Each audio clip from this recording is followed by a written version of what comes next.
Yes. Who told you so? Menacere Gortisart.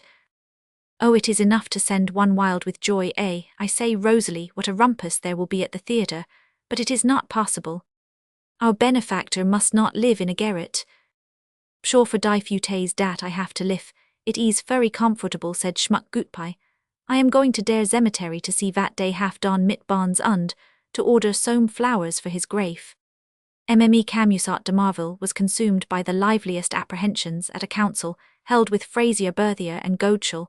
The two last-named authorities gave it as their opinion that it was hopeless to dispute a will drawn up by two notaries, in the presence of two witnesses, so precisely was the instrument worded by Leopold Hannequin. Honest Godeschal said that even if Schmuck's own legal adviser should succeed in deceiving him, he would find out the truth at last if it were only from some officious barrister, the gentleman of the robe being wont to perform such acts of generosity and disinterestedness by way of self-advertisement.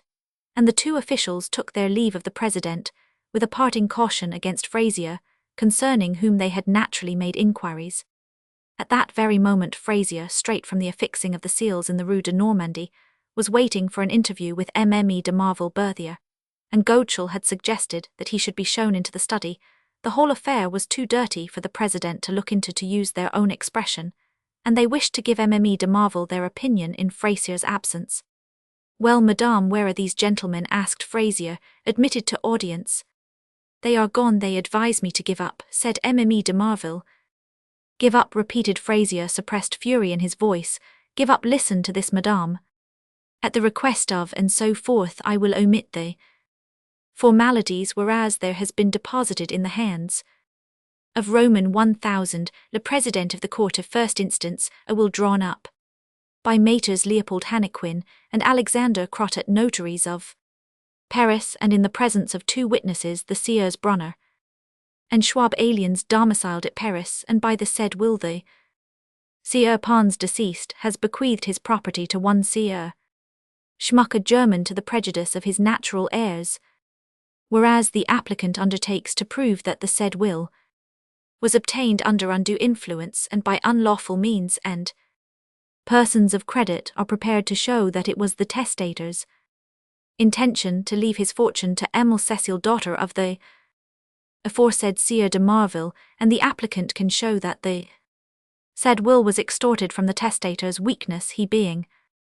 unaccountable for his actions at the time, whereas as the Sieur Schmuck, to obtain a will in his favour, sequestrated the testator and prevented the family from approaching the deceased during his last illness, and his subsequent notorious ingratitude was of a nature to scandalize the house and residents in the quarter who chanced to witness it when attending the funeral of the porter at the testator's place of abode, whereas as still more serious charges, of which applicant is collecting proofs, will be formally made before their worships the judges, I, the undersigned registrar of the court, etc., etc., on behalf of the aforesaid, etc., have summoned the Sieur Schmuck, pleading, etc., to appear before their worships the judges of the first chamber of the tribunal, and to be present when application is made that the will received by Maîtres Hannequin and Crottat,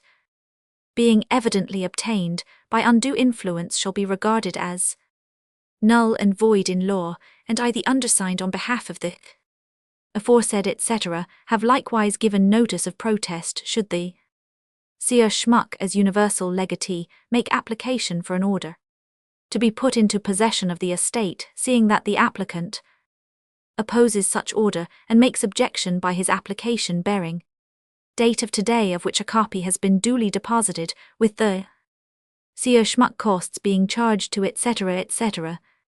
I know the man, Mme le President. He will come to terms as soon as he reads this little love letter. He will take our terms. Are you going to give the 1,000 crowns per annum?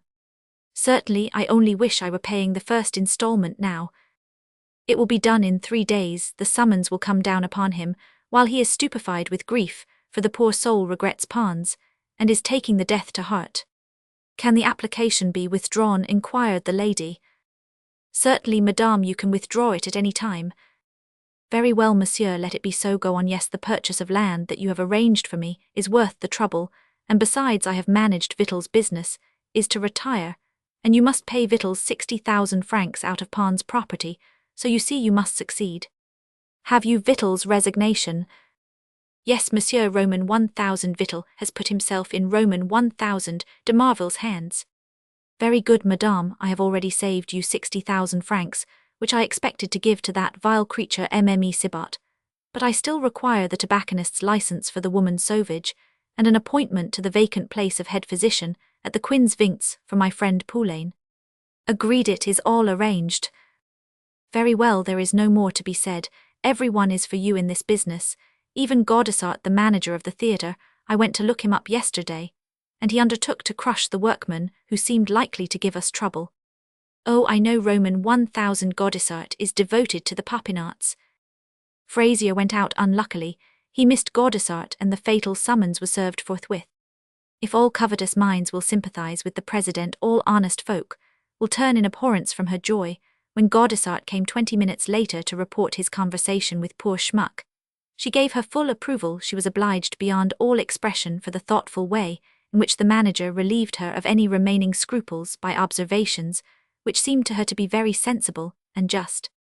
I thought as I came Mme la President that the poor devil would not know what to do with the money. 'Tis a patriarchally simple nature. He is a child, he is a German, he ought to be stuffed and put in a glass case like a waxen image, which is to say that in my opinion he is quite puzzled enough already with his income of 2,500 francs, and here you are provoking him into extravagance. It is very generous of him to wish to enrich the poor fellow who regrets the loss of our cousin, pronounced the president. For my own part, I am sorry for the little squabble that estranged Roman 1000 Pans and me. If he had come back again, all would have been forgiven. If you only knew how my husband misses him. Roman 1000 de Marville received no notice of the death, and was in despair. Family claims are sacred for him. He would have gone to the service, and the interment, and I myself would have been at the mass.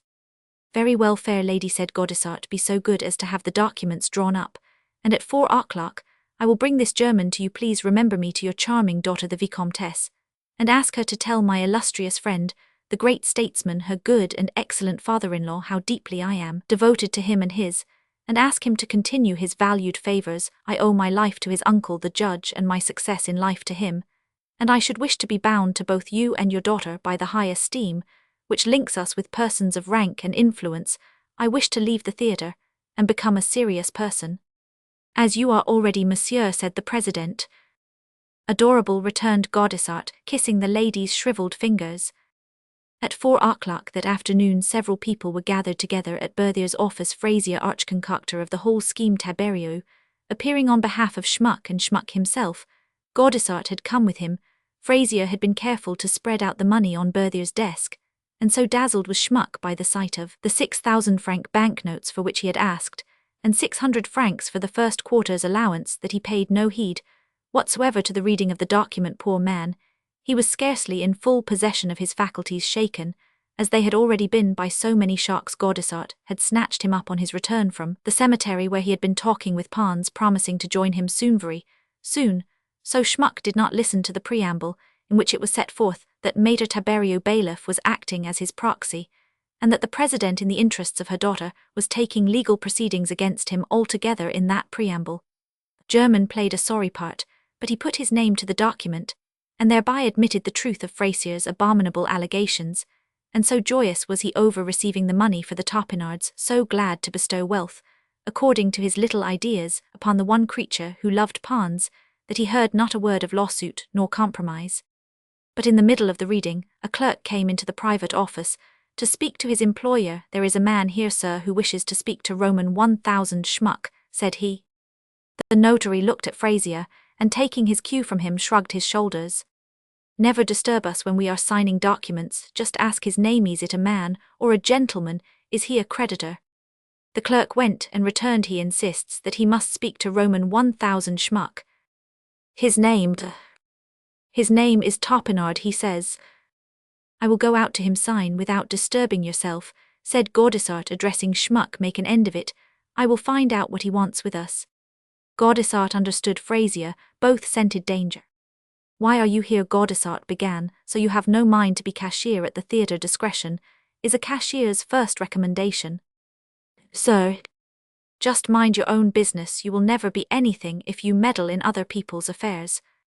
Sir, I cannot eat bread if every mouthful of it is to stick in my throat. Monsieur, Schmuck Roman 1000 Schmuck, he shouted aloud. Schmuck came out at the sound of Topinard's voice. He had just signed. He held the money in his hand. These E's for die little German made an und for you, he said. Oh my dear Roman 1000 Schmuck, you have given away your wealth to inhuman wretches, to people who are trying to take away your good name. I took this paper to a good man, an attorney who knows this Frazier, and he says that you ought to punish such wickedness. You ought to let them summon you, and leave them to get out of it. Read this, and Schmuck's imprudent friend held out the summons delivered in the sight boardin. Standing in the notary's gateway, Schmuck read the document, saw the imputations made against him, and all ignorant as he was of the amenities of the law, the blow was deadly. The little grain of sand stopped his hearts. Beating Topinard caught him in his arms, hailed a passing cab, and put the poor German into it. He was suffering from congestion of the brain. His eyes were dim, his head was throbbing, but he had enough strength left to put the money into Topinard's hands. Schmuck rallied from the first attack, but he never recovered consciousness, and refused to eat. 10 days afterwards, he died without a complaint to the last. He had not spoken a word. Topinard nursed him, and Topinard laid him by Pons' side. It was an obscure funeral. Topinard was the only mourner who followed the son of Germany to his last resting place. Frazier, now a justice of the peace, is very intimate with the president's family, and much valued by the president. She could not think of allowing him to marry that girl of Tiberius, and promised infinitely better things for the clever man to whom she considers. She owes not merely the pasture land and the English cottage at Marville, but also the president's seat in the Chamber of Deputies, for Roman 1000 Le President was returned at the general election in 1846.